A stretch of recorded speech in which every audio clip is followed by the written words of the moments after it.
Since it is October, the last 2 weeks of October, I thought that I would add a little something to this channel by reading some Ray Bradbury stories from a book that was recently listed on an internet list as being one of the scariest books of all time, October Country. So here we go.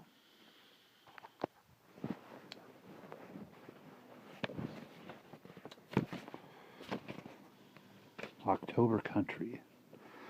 That country where it is always turning late in the year. That country where the hills are fog and the rivers are mist. Where noons go quickly, dusks and twilights linger, and midnights stay.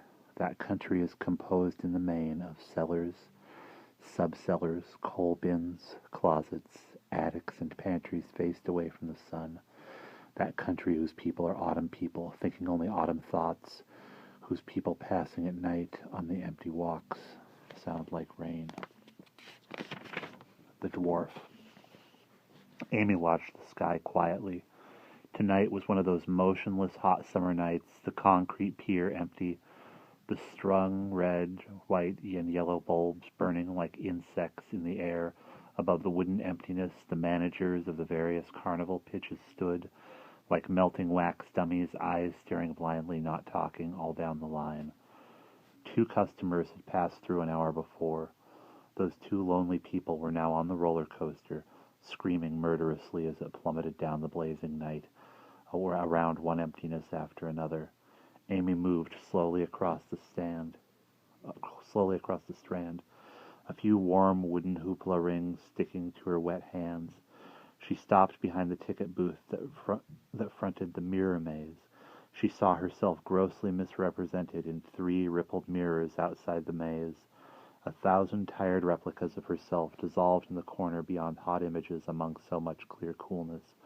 She stepped inside the ticket booth and stood looking at a long while at Ralph Bankhart's thin neck. He clenched an unlit cigar between his long, uneven yellow teeth as he laid out a battered game of solitaire on the ticket shelf. When the roller coaster wailed and fell in its terrible avalanche again, she was reminded to speak. What kind of people go on the roller coaster? Ralph Banghart worked his cigar a full 30 seconds. People want to die. That roller coaster's the handiest thing to die in there is. He sat listening to the faint sound of rifle shots from the shooting gallery. This whole damn carny business is crazy. For instance, that dwarf, you seen him? Every night pays his dime, runs through the mirror maze all the way back through to Screwy Louie's room. You should see that little runt head back there. My God! Oh, yes, Amy said, remembering. I always wonder what it's like to be a dwarf. I always feel sorry when I see him. I could play him like an accordion. Don't say that. My Lord, Ralph patted his thigh with a free hand.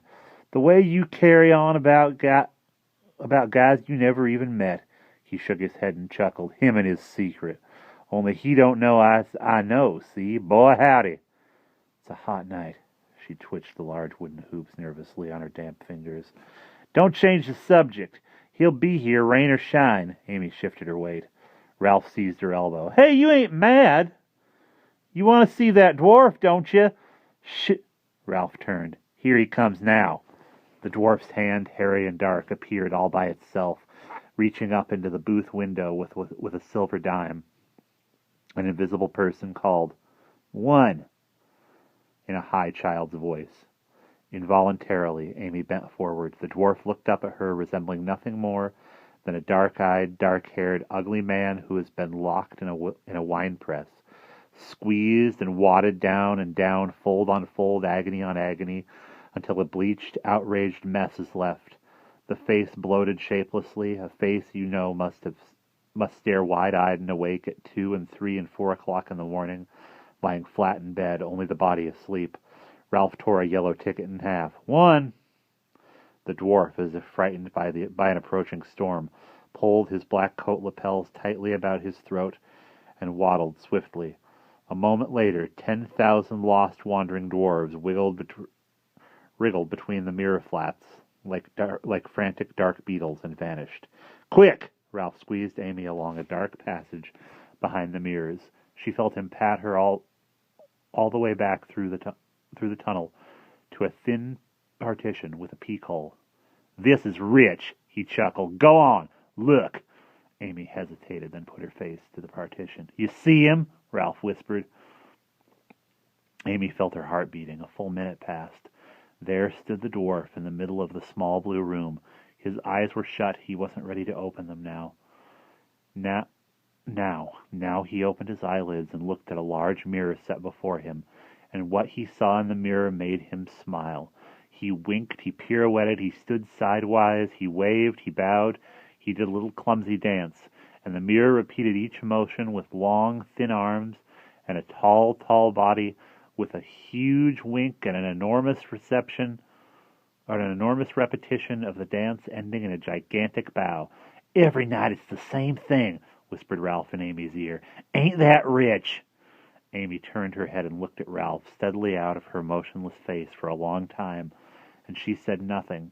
Then, as if she could not help herself, she moved her head slowly, very slowly, back to stare once more through the opening. She held her breath. She felt her eyes begin to water. Ralph nudged her, whispering, "Hey, what's that little gink doing now?"